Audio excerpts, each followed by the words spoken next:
ओम ज्ञानतिमिरन्धस्य ज्ञानाञ्जनशलाकया चक्षुरुन्मिलितं येन तस्मै श्रीगुरवे नमः।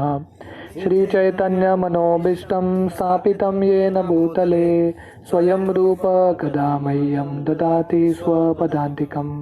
वन्देऽहं श्रीगुरो श्रीयुतापदकमलं श्रीगुरून् वैष्णवांश्च श्रीरूपं साग्रजाताहं सहगना रघुनाथान्वितं तं सजीवं साद्वैतं सावधूतं परिजनसहितं कृष्णचैतन्यदेवं श्रीराधा कृष्णपादान् सहगना ललिता श्रीविशाखान्वितंश्च। नमो ओं विष्णुपादाय कृष्णप्रेष्ठाय भूतले श्रीमते भक्तिवेदांत स्वामीति नामिने। नमस्ते सरस्वती देवे गौरवाणी प्रचारिणे निर्विशेष शून्यवादी पाश्चात्यदेशतारिणे। वंचाकल्पतरुभ्यश्च कृपा सिन्धुभ्येव च पतितानां पावनेभ्यो वैष्णवेभ्यो नमो नमः। जय श्री कृष्ण चैतन्य प्रभु नित्यानंद श्री अद्वैत गदाधर श्रीवासादि गौर भक्तवृंद। हरे कृष्णा कृष्णा कृष्णा हरे हरे, हरे राम राम राम हरे हरे। हरे कृष्णा। तो हम भागवतम के तीसरा अध्याय फर्स्ट कैंटो के 28 श्लोक डिस्कस कर रहे हैं।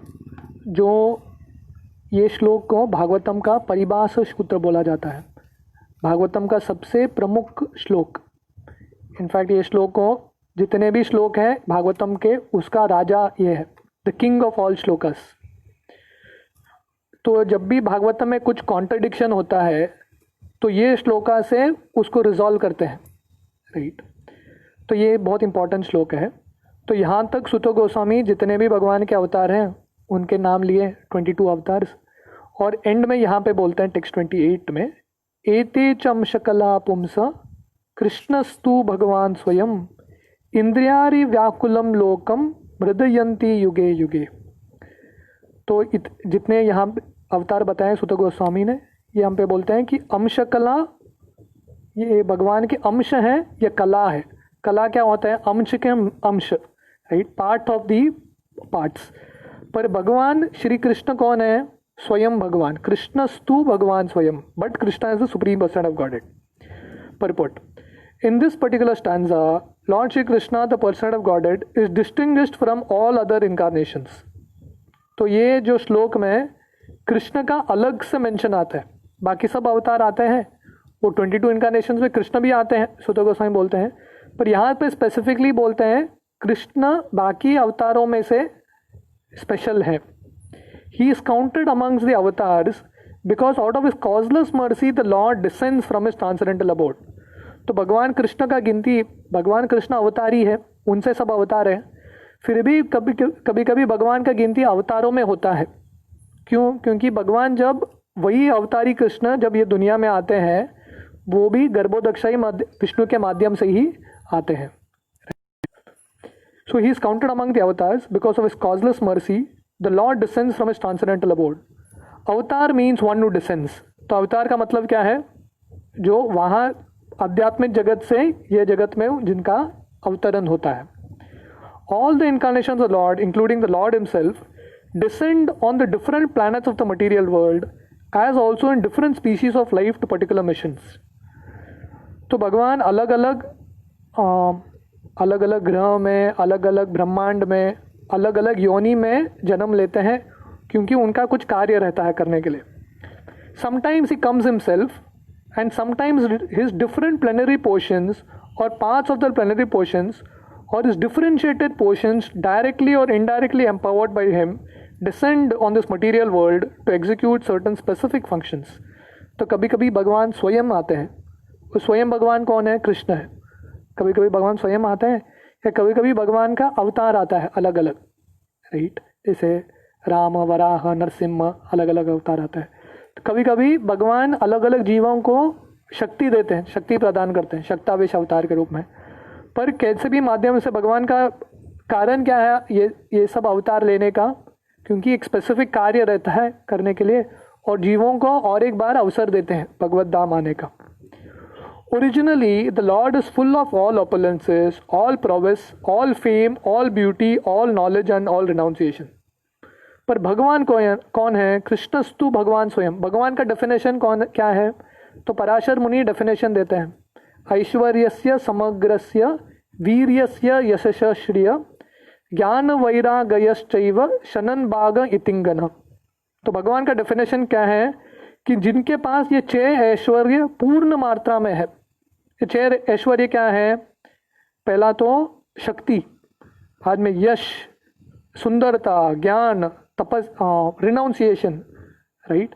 ये सब जो 6 ऐश्वर्य 100% फुल मात्रा में है, वो कृष्ण भगवान है, वो भगवान है। तो ये डेफिनेशन में सिर्फ एक ही व्यक्ति बैठता है, वो कौन है? कृष्ण है। बाकी अवतारों के पास भी ये रहता है, 6 ऐश्वर्य रहता है, पर 100% नहीं होता, मात्रा थोड़ा कम होता है। When they are partly manifested through the plenary portions or parts of the plenary portions, it should be noted that certain manifestations of his different powers are required for those particular functions. When in the room some small electric bulbs are displayed, it does not mean that the electric powerhouse is limited by small bulbs. तो जैसे भगवान कृष्ण जो अवतारी वो कैसे हैं? जैसे एक पावर हाउस होता है, पावर हाउस से सब पावर आता है, पर वो पावर कैसा बढ़ता है? अलग अलग जगह पे, अलग अलग जहाँ पे उसकी रिक्वायरमेंट है उतना ही बढ़ता है। कहीं पे छोटा बल्ब चाहिए तो उतना ही पावर आता है उससे, क्योंकि वो रूम के लिए छोटा ही बल्ब चाहिए। तो कभी कभी बड़ा बल्ब चाहिए रहता है तो उतना ही पावर देता है। तो पावर हाउस के पास कितना पावर है? बहुत सारा पावर है, पर हर बार उतने पावर की ज़रूरत नहीं होती हर जगह पे, है कि नहीं? छोटा बल्ब चलेगा तो उतना पावर हाउस की ज़रूरत नहीं है। तो वैसे ही भगवान कृष्ण वो पावर हाउस की तरह है, राइट। और बाकी भगवान के जितने भी अवतार है, शक्तावेश अवतार, अंश कला, वो सब कैसे हैं? अलग अलग बल्ब्स के हिसाब से। तो जो समय पे जितना रोशनी चाहिए, जितना प्रकाश चाहिए, उतने ही क्षमता के अनुसार भगवान का अवतार होता है। The same power house can supply power to operate large industrial dynamos with great volts. Similarly, the incarnation of the Lord displayed limited powers because so much power is needed at a particular time. तो जितना शक्ति की ज़रूरत है वो अवतार में, वो अवतार का कार्य करने के लिए उतना ही शक्ति वो अवतार प्रस्तुत करता है, उससे ज़्यादा नहीं, राइट। फॉर एग्जाम्पल, जैसे lord Parashurama and lord Narasimha displayed unusual opulence by killing the disobedient Kshatriyas 21 times and killing the greatly powerful atheist Hiranyakashipu. जैसे नरसिंह देव और परशुराम वो उनका शक्ति डिस्प्ले करते हैं। कितना? परशुराम भगवान 21 बार पूरे दुनिया में घूम के क्षत्रियों को मारते हैं अकेला, और कोई सपोर्ट सिस्टम नहीं, 1 मैन शो, राइट। और नरसिंह देव आके किसको मारते हैं? हिरण्यकशिपु को। हिरण्यकशिपु कितना शक्तिशाली था? Hiranyakashipu was so powerful that even the demigods in other planets would tremble simply by the unfavorable rising of his eyebrow. तो हिरण्यकशिपु कितना शक्तिशाली था?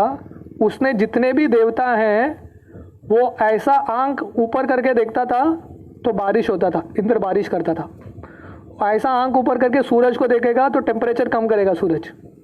रिमोट की कुछ ज़रूरत नहीं है, राइट। तो उसके महल में ये सब देवता को उसने लाइन बना के रखा था, और जो सिंहासन पे चढ़ता था ना, एक एक देवता के सर पे पाँव रख के चढ़ता था सिंहासन पे, और सिंहासन पे जाके बैठता था वो। ये हिरण्यकशिपु की शक्ति थी, राइट। तो हिरण्यकशिपु इतने शक्तिशाली था, पर नरसिंह देव ने आके कैसा मारा उसको? बहुत आसानी से मार दिया, right. The demigods in higher levels of material existence many times excel the most well-to-do human beings in duration of life, beauty, wealth, paraphernalia and all other aspects. Still they were afraid of Hiranyakashipu. Thus we can simply imagine how Hiranyakashipu was in this material world. But even Hiranyakashipu was cut into small pieces by the nails of Narsimha. तो ऐसे हिरण्यकशिपु को भगवान ने कैसे मारा? उनके नाखून से, बस, वेरी सिंपली, भगवान उनके नाखून से मार दिया, राइट। ये नरसिंह देव की महानता है, शक्ति है, right. This means that any one materially powerful cannot stand the strength of the lord's nails. तो कोई भी कितना भी शक्तिशाली रहेगा, भगवान का नाखून काफ़ी है लोगों को मारने के लिए। Similarly Jamadagni display the Lord's power to kill all the disobedient kings powerfully situated in their respective states। तो वैसे ही परशुराम का और एक नाम है जामदग्नि, राइट। तो परशुराम जाके जितने भी क्षत्रिय सबको मार देते हैं। तो उस समय एक क्षत्रिय था जिसका नाम था कार्तिवीर Arjun.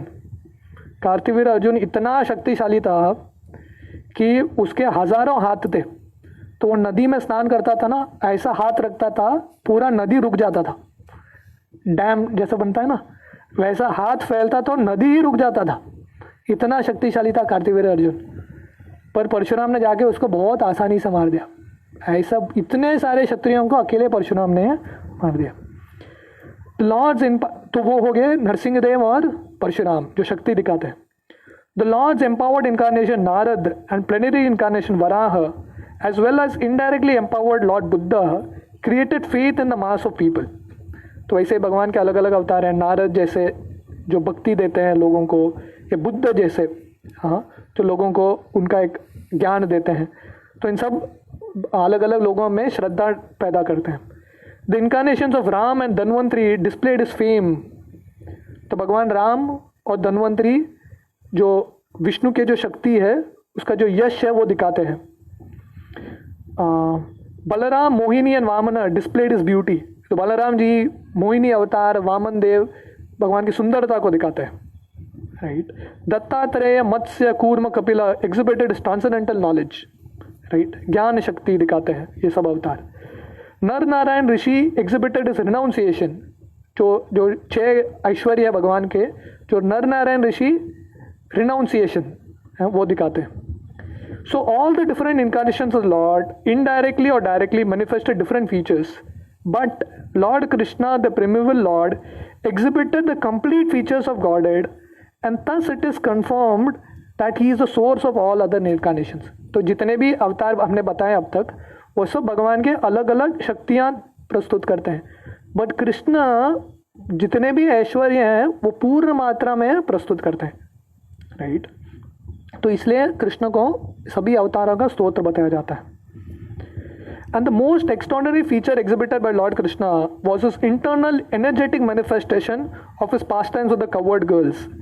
His pastimes with the gopis are all displays of transcendental existence, bliss, knowledge, although these are manifested apparently as sex love. The specific attraction of his pastime with the gopis should never be understood. The Bhagavatam relates these transcendental pastimes in the 10th canto. And in order to reach the position to understand the transcendental nature of Lord Krishna's pastime with the gopis, the Bhagavatam promotes the students gradually in other 9 cantos। तो श्रील प्रभुपाद यहाँ पे लिख रहे हैं कि कृष्ण भगवान का सबसे ऊंचा जो ऐश्वर्य है वो लीला कौन सा है, रास लीला।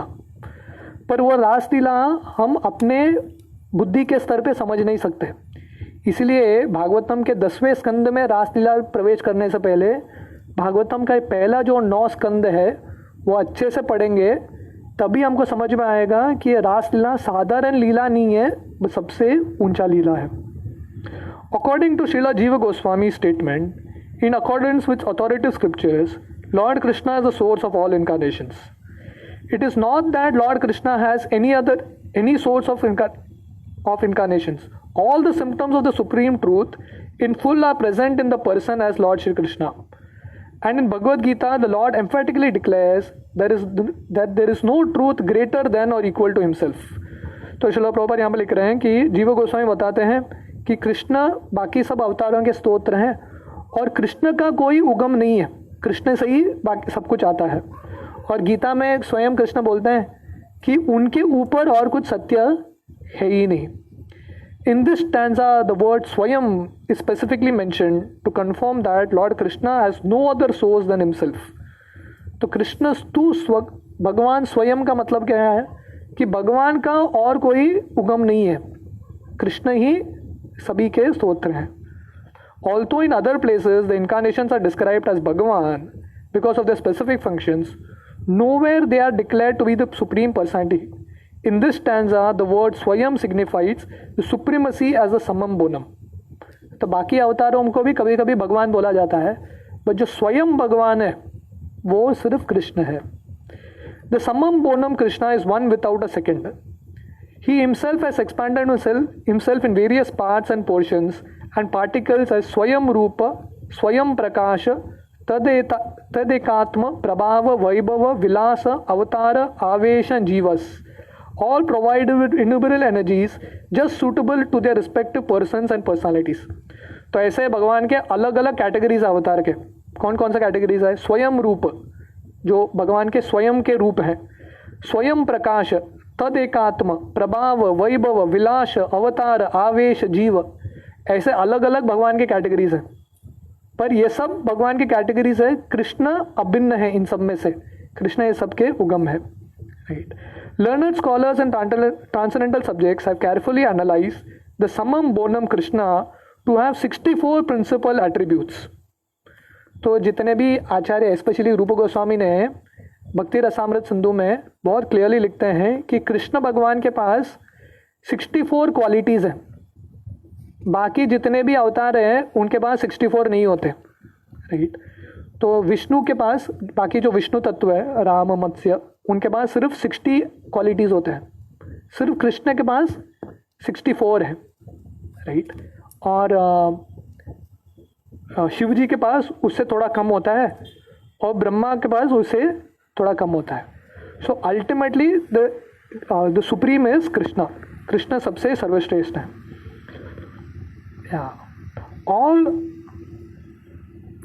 All the expansions or categories of the Lord possess only some percentage of these attributes, but Shri Krishna is the possessor of these attributes 10%. तो बाकी जितने भी अवतार हैं, कृष्ण के पास ये 64 क्वालिटीज़ 100% में है. बाकी अवतारों में परसेंटेज कम है, जैसे शिला प्रभुपाद लिखते हैं. As his personal expansions such as Swayam Prakash and Tadekatma up to the categories of avatars who are all Vishnu Tattva possess up to 93% of these transcendental attributes. तो जितने भी विष्णु तत्व हैं उनके पास, भगवान कृष्ण के पास 100% है, तो बाकी विष्णु तत्व के पास 93% है. Right. Lord Shiva who is neither avatar nor avesha nor in between them possesses almost 84% of these attributes. So Shiv ji के पास 84% है. But jivas or the individual living beings in different statuses of life possess up to 78% of these attributes. तो बाकी जीवों के पास सिर्फ 78% होता है. In the conditioned state of material existence, the living being possesses the attributes in very minute quantity, varying in terms of pious life of the living being. The most perfect of living beings, Brahma, is the supreme administrator of one universe. He possesses 78% of these attributes in full. तो ये जो 78% हर एक जीव में होता है, हर एक जीव के पास पूरा 78% में नहीं होता. सिर्फ ब्रह्मा के पास ये पूरा क्वालिटीज़ होता है 78% में फुल. बाकी जीवों के पास कम मात्रा में होता है. Right. All other demigods have the same attributes in less quantity, whereas human beings possess the attributes in very minute quantity. The standard of perfection of a human being is to develop the attributes up to 78% in full. तो जीव अगर सही में प्रगति करता है तो इसको जो 78% है उसका मात्रा पूरा होना चाहिए. Right. A living being can become godly by developing the 78% transcendental attributes in fullness, but he can never become God like Shiva, Vishnu और कृष्णा. तो जीव जो है गॉडली बन सकता है, शुद्ध बन सकता है ये 78% गुण प्राप्त करके पूरे मात्रा में ब्रह्मा की तरह.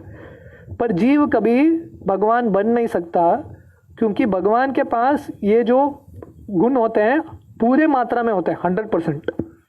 तो ये जो कैलकुलेशन है परसेंटेज का, अलग अलग क्वालिटीज़ का, आचार्यों ने, रूप गोस्वामी ने स्पेशली भक्ति रसामृत सिंधु में बहुत डिटेल में समझाया है. Right. He can become Brahma in due course. तो बहुत अच्छे से भक्ति करेंगे तो क्या जन्म मिलेगा? ब्रह्मा तक मिल सकता है, पर भगवान कोई बन नहीं सकता. The godly living beings who are all residents of planets in the spiritual sky are eternal associates of the Lord in different spiritual planets called Haridham and Mahesh Dham. The abode of Lord Krishna above all spiritual planets is called Krishna Lok or Golok Vrindavan. And the perfected living being, by developing 78% of the above mentioned attributes of fullness, can enter into the planet of Krishna Loka after leaving the present material body. तो अगर कोई जीव ये पूरे जो 78% qualities है जो जीव में हो सकता है पूरे मात्रा में लाएगा, पूरे शुद्ध बन जाएगा, तो ऐसे जीव को भगवत धाम जाने का अवसर मिलता है। तो इस तरह से श्रील प्रभुपाद समझाते हैं कि कैसे कृष्ण जितने भी अवतार हैं, कृष्ण वो सब अवतारों के स्रोत हैं। Krishna is the source of all incarnations. Text 29। तो अभी इतने सारे अभी अवतारों के बारे में हमने पढ़ा, उसका रिजल्ट क्या है, फलस्तुति क्या है। टेक्स्ट 29 समझाता है, जन्म गुह्यम भगवतो य एतत् प्रयतो नरः सायं प्रातः गृहन् भक्त्या दुःख ग्रामाद् विमुच्यते। Translation: Whoever carefully recites the mysterious appearance of the Lord with devotion in the morning and in the evening gets relief from all miseries of life. तो भगवान के अवतारों के बारे में डिस्कस करने से क्या मिलेगा? पहले तो श्लोक पर लिख रहे हैं whoever carefully recites, तो बहुत ध्यान से जो ये समझेगा भगवान के अवतारों के बारे में, कब? In the morning and in the evening. इसलिए हमारा 2 बार सेशन होता है, सुबह शाम, राइट। तो भागवतम ने हमारे सेशन को ऑथराइज कर दिया है, मॉर्निंग एंड इवनिंग भगवान के अवतार के बारे में डिस्कस करेगा। उससे क्या होगा? दुख ग्रामाद विमुच्यते, सब दुखों से मुक्त हो जाएगा। Purport: In the Bhagavad Gita, the personality of Godhead has declared that anyone who knows the principles of the transcendental birth and activities of the Lord will go back to Godhead after being relieved from this material tabernacle. Gita में भगवान बोलते हैं, जन्म कर्म च मे दिव्यम एवं यो वेति तत्वतः त्यक्त्वा देहम पुनर्जन्म नयति मामेति स्वर्जुना। तो जो भी भगवान के जन्म और कर्म को जो दिव्य है वो तत्वतः जानेगा। जन्म कर्म च मे दिव्यम एवं यो वेति तत्वतः एज इट इज, राइट। तो ये साइंस समझना थोड़ा मुश्किल लगता है, प्रभुपाद इतना डिटेल में अलग अलग अवतारों के बारे में बोलते हैं, 78%, 84%, 100%, ये सब समझने की ज़रूरत है क्या? पर अगर हम इसमें दिमाग लगाएंगे और इसको ध्यान से समझेंगे, तत्वतः एज इट इज समझेंगे, तो क्या होगा? ये शरीर छोड़ने के बाद फिर से जन्म नहीं मिलेगा। नेति मामेति स्वर्जुना, राइट। ये भगवान का अश्योरेंस है। So simply knowing factually the mysterious way of the lord's incarnations in this material world can liberate one from material bondage. तो भगवान के अवतारों के बारे में, भगवान के जन्म और कार्य के बारे में ये हम समझेंगे तो ऑटोमेटिकली हमारा जन्म मृत्यु के चक्कर से हम परे हो जाएंगे। Therefore, the birth and activities of the Lord, as manifested by Him for the welfare of the people in general, are not ordinary. इसलिए भगवान का जो जन्म और कार्य साधारण नहीं है, क्योंकि जन्म और कार्य सुनने से ही कोई मुक्त हो जाता है। They are mysterious, and only those who carefully try to go deep into the matter by spiritual devotion is the mystery discovered. तो श्रील प्रभुपाद बोल रहे हैं भगवान के जो अवतार है, लीला है, वो कैसा है? गुह्य है, मिस्टीरियस है, इतना आसानी से समझ में नहीं आता। भगवान क्यों करते हैं? कृष्ण भगवान पॉलिटिक्स क्यों खेलते हैं? कृष्ण भगवान ने युधिष्ठिर को झूठ बोलने को क्यों बोला, राइट। ये वो अलग अलग प्रश्न आता है हमारा। कृष्ण भगवान ने रासलीला क्यों किया? वो 16,000 स्त्रियों के साथ नाच सकते हैं, तो मैं भी तो 10 तो रख ही सकता हूँ गर्लफ्रेंड, प्रॉब्लम क्या है? तो जब तक हम भगवान की लीला को तत्वतः नहीं जानेंगे तब तक ये मिस्ट्री को हम समझ नहीं पाएंगे। तो इसलिए श्रील प्रभुपाद बोल रहे हैं ये मिस्ट्री को समझने के लिए क्या करना पड़ेगा? One has to carefully try to go deep into the matter. बहुत गंभीरता से अंदर जाके इसके विषय के बारे में समझना पड़ेगा। Thus one gets liberation from material bondage. It is advised therefore that one who simply recites the chapter of Bhagavatam, तो इसलिए वर्णन आता है कि जो भी ये अध्याय का चर्चा करता है, describing the appearance of the Lord in different incarnations in sincerity and devotion can have insight into the birth and activities of the Lord. जो प्रामाणिकता से और भक्ति के साथ ये अध्याय डिस्कस करेगा तो भगवान के कार्य के बारे में, जन्म के बारे में उसको ज्ञान मिलेगा। द वर्ड विमुक्ति और liberation indicates that the Lord's birth and activities are all transcendental. Otherwise, simply reciting them, one could not attain liberation. तो भगवान के जन्म दिव्य है, क्यों? क्योंकि भगवान के जन्म पढ़ने से ही कोई मुक्त बन जाता है। अगर वो भी ये भौतिक दुनिया के लीला होती तो पढ़ के कोई मुक्ति नहीं प्राप्त करता। Therefore they are therefore mysterious and those who do not follow the prescribed regulations of devotional service are not entitled into the mysteries of this birth and activities। तो श्रील प्रभुपाद बोल रहे हैं जो भक्त हैं, जो भक्ति के मार्ग में लगे हैं, वही भगवान के लीलाओं को समझ सकते हैं, बाकी कोई समझ नहीं सकता। राइट, तो यहाँ तक वो फलस्तुति देते हैं। तो टेक्स्ट 30 से अगला एक सेक्शन है जहाँ पे सुत गोस्वामी भगवान के विराट रूप, विश्व रूप के बारे में बताते हैं। टेक्स्ट 30, एतद्रूपं भगवतो हि अरूपस्य चिदात्मन माया गुणैर्विरचितं महदादिभिरात्मनि। The conception of the Virat universal form of the Lord as appearing in the material world is imaginary. It is to enable the less intelligent and neophytes to adjust to the idea of Lords having form, but factually the Lord has no material form। तो यहाँ पे text 30 से अगला 3-4 श्लोक सुत गोस्वामी विराट रूप या विश्व रूप के बारे में बताते हैं। हमने थोड़ा बहुत ये अध्याय के शुरुआत में डिस्कस किया था। राइट, विराट रूप क्या है? भगवान का जो रूप है जिसमें जितने भी लोग हैं वो सिचुएटेड है।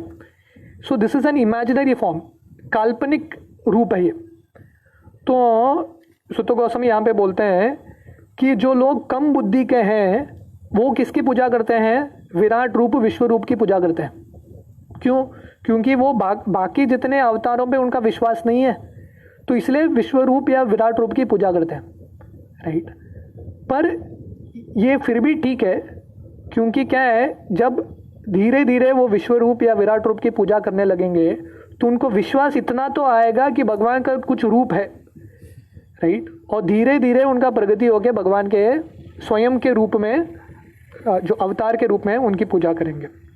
Right, purport, the conception of the Lord known as Vishwarupa or the Virat Rupa is particularly not mentioned along with the various incarnations of the Lord, because all the incarnations of the Lord mentioned above are transcendental and there is not a tinge of materialism in their bodies। तो इसलिए विश्व रूप या विराट रूप को अवतारों में गिनती नहीं होता उनका। क्यों? क्योंकि जितने अवतार हमने पढ़े वो सब दिव्य हैं, पर ये विश्व रूप विराट रूप दिव्य नहीं है। ये भगवान का इनडायरेक्ट रूप है, भौतिक रूप है, मटेरियल फॉर्म है। जैसे ब्रह्मांड, ये जो दुनिया है मटेरियल है, भगवान से ही आता है पर मटेरियल है, वैसे ही विश्व रूप भी मटेरियल है और टेम्पररी है, बहुत कम समय के लिए है। Right, there is no difference between the body and the self as there is in the conditioned soul। The Virat Roop is conceived for those who are just neophyte worshippers। For them, the material Virat Roop is presented and it will be explained in the second canto। तो ये जो विराट रूप है वो किसके लिए है? जो भगवान की भक्ति सीधी तरह से नहीं कर सकते वो लोगों के लिए विराट रूप है, एटलीस्ट इनकी पूजा करो। राइट, क्योंकि लोगों को विराट रूप कौन करता है? विराट रूप या विश्व रूप की पूजा जिनको शक्ति के प्रति बहुत प्रेम है। राइट, तो वो लोग करते हैं, पर भक्तों को विराट रूप विश्व रूप में बहुत ज़्यादा प्रेम नहीं होता, उनको प्रेम भगवान के सीधे अवतार के रूप में है। इन द विराट मैनिफेस्टेशन, तो ये विराट रूप क्या है? In the Virat manifestation the material manifestations of different planets have been conceived as his hands, legs etcetera. Actually all such descriptions are for the neophytes. तो विराट रूप क्या है? भागवतम के दूसरे स्कंद में डिटेल में सुखदेव गोस्वामी बताते हैं कि जैसे ये जो लोअर प्लैनेट्स है, पाताल है, वो भगवान का पैर जैसा है, जो धरती है भगवान की कमर जैसी है, जो सत्यलोक है भगवान का सर जैसा है। ऐसा एक काल्पनिक रूप है ये, इमेजिन्ड फॉर्म। राइट, तो ये कम बुद्धिमान के लोग ये विराट रूप विश्व रूप की पूजा करते हैं। As Paramatma or Super Soul, the Lord is within each and every material form, even within the atoms. But the outward material form is but an imagination, both for the Lord and for the living being. Right? तो जैसे हमारा शरीर में आत्मा अंदर है और शरीर का एक रूप है, तो वैसे ही भगवान का जो विश्व रूप है, विराट रूप है, वो भौतिक शरीर की तरह है, पर भगवान स्वयं ये विराट रूप के हृदय हैं, आत्मा है। राइट। तो वर्णन आता है, कपिल मुनि ये विराट रूप का वर्णन करते हुए बोलते हैं कि जैसे एक बच्चा माँ के गर्भ में प्रवेश करता है, वो जीव माँ के गर्भ में प्रवेश करता है, और प्रवेश करने के बाद उसके धीरे धीरे हाथ आने लगते हैं, पैर आने लगते हैं, आँख आने लगते हैं, राइट। पर उसके हाथ पैर अपने आप आएंगे क्या? नहीं, जब तक वो जीव प्रवेश नहीं करता तब तक नहीं होता। तो ये जो ब्रह्मांड है गर्भ की तरह है, और विष्णु गर्भोदक्षयी विष्णु ये ब्रह्मांड में प्रवेश करते हैं, और धीरे धीरे ये ब्रह्मांड बनने लगता है, अलग अलग लोक बनने लगते हैं, जैसे हाथ आता है, पैर आता है, राइट। पर जो आत्मा कौन है? ये ब्रह्मांड के विष्णु है, और विराट रूप जो है, विश्व रूप है, वो टेम्परेरी फॉर्म है, right. The present forms of the condition souls are not factual. The conclusion is that the material conception of the body of the Lord as Virat is imaginary. Both the Lord and the living beings are living spirits and have original spiritual bodies. जैसे हमारे शरीर में आत्मा है जो शाश्वत है, दिव्य है, और ये शरीर टेम्पररी है, इमेजिनरी है, वैसे ही भगवान का जो विश्व रूप है, विराट रूप है, वो कम बुद्धि के लोगों के लिए है। पर जो सही में बुद्धिमान है, वो विश्व रूप विराट रूप का जो आत्मा है भगवान कृष्ण, उनकी पूजा करते हैं। थोड़ा टेक्निकल है कंसेप्ट, पर समझना इम्पोर्टेंट है। एटलीस्ट इतना तो समझ में आना चाहिए हमको कि कैसे कृष्ण की भक्ति करना बाकी भक्ति में से बहुत श्रेष्ठ है। तो थोड़े लोग हैं जो विश्व रूप विराट रूप की पूजा करते हैं, पर उससे बहुत ज़्यादा श्रेष्ठ है कृष्ण की पूजा करना। इसलिए जब कृष्ण अर्जुन को विराट रूप विश्व रूप दिखाते हैं 11th चैप्टर गीता में, अर्जुन उसे खुश नहीं होते, इंप्रेस नहीं होते। जनरली कोई महाभारत सीरियल देखता है तो वो रुका रहता है, वो विश्व रूप कब देखेंगे, नहीं, वो हाई पॉइंट रहता है लोगों का, राइट। विश्व रूप देखा तो कुछ तो हो गया, राइट। पर अर्जुन विश्व रूप देख के बोलता है मुझे नहीं देखना है, मुझे आपका ओरिजिनल रूप देखना है, वो रूप ही अच्छा है। जो भक्त नहीं है उनके लिए विश्व रूप बहुत अच्छा लगता है, फर्स्ट क्लास लगता है। पर जो भक्त है वो बोलता है मुझे विश्व रूप में इंटरेस्ट नहीं है, मुझे किसके रूप में इंटरेस्ट है? कृष्ण के रूप में इंटरेस्ट है, जो विश्व रूप के स्तोत्र है। कृष्ण आत्मा है और विश्व रूप शरीर जैसा है, राइट। तो हम आगे जाके इसका आगे के श्लोक हम कल देखेंगे, कल सुबह। हरे कृष्णा।